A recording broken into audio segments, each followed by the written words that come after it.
সদস্য এবং ভাবছেন যে বিজয় আসন্ন এইটা করবে। আর আমরা জামাত ইসলামী আল্লাহর আইন চাই, আল্লাহর আইন শেষে আগামীতে যে নির্বাচন আসবে সেই নির্বাচনে পীরগঞ্জবাসী গুণের জবাব, খুনের জবাব, লুটের জবাব, দুর্নীতির জবাব, জুডিশিয়াল কিলিংয়ের মাধ্যমে বাংলাদেশের জামাত ইসলামের শীর্ষ নেতৃবৃন্দকে হত্যার জবাব জামাত ইসলামীর পক্ষে ব্যালটের মাধ্যমে ইসলামী শক্তিকে এই বাংলার মসজিদে বসার মাধ্যমে তার জবাব দেবে ইনশাআল্লাহ।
আসসালামু আলাইকুম ওয়া রাহমাতুল্লাহ।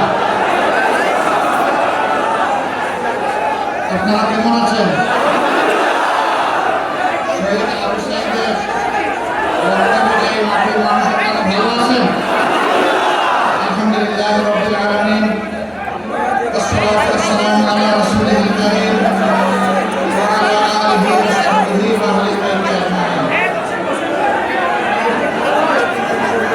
আমাদের জামাত ইসলামী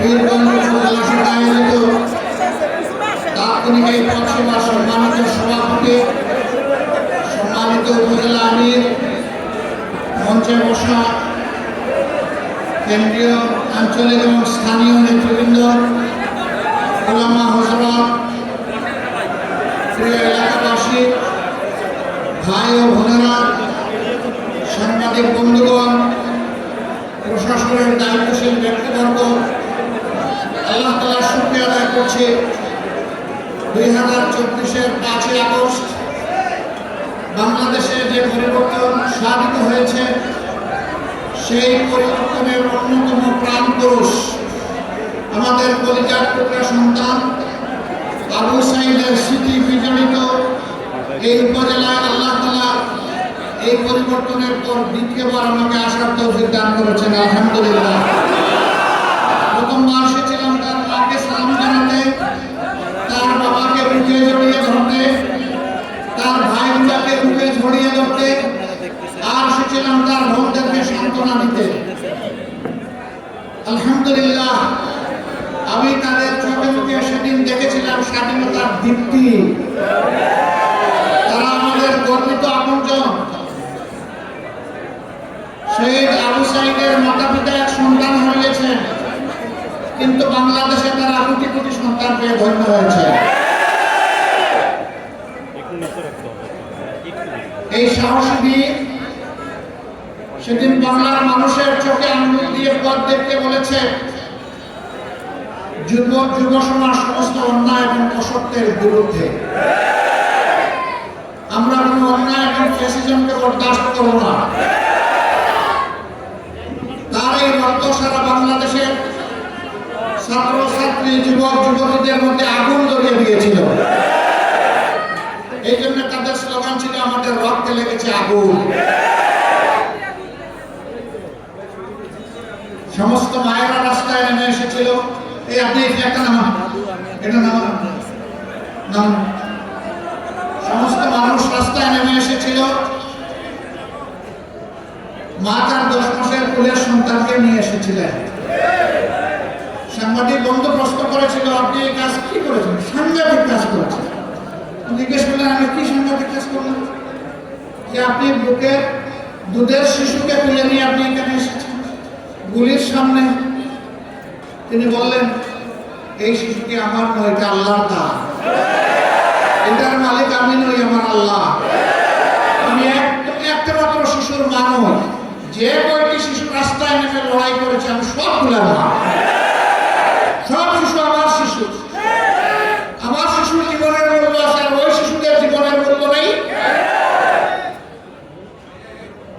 তাকে বলা হয়েছিল, যদি গুলি এসে আপনাকে আর আপনার সন্তানকে শেষ করে দিয়ে কি করবেন?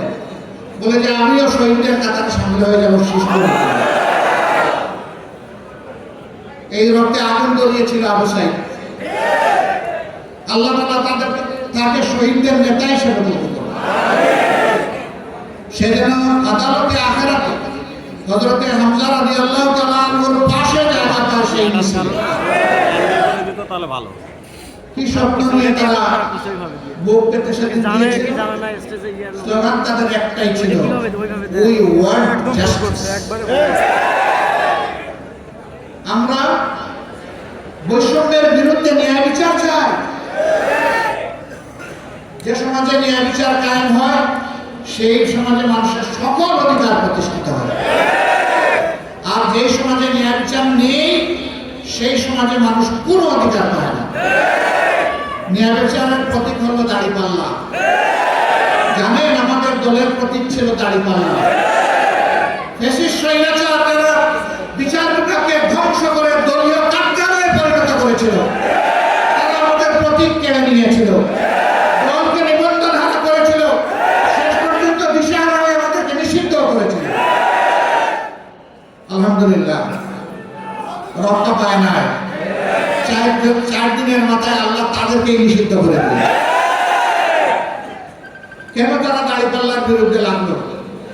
এই প্রতীক যদি বাংলাদেশের তাজা জীবন্ত হয়, এই প্রতীক যদি সংসদে যায়, এই প্রতীক হাতে নিয়ে যদি মানুষ দেশ শাসন করে, তাইলে সেই দেশে আইনের শাসন কায়েম হবে, ন্যায়ভিত্তিক সমাজ হবে, ইনসাফ মানুষ পাবে।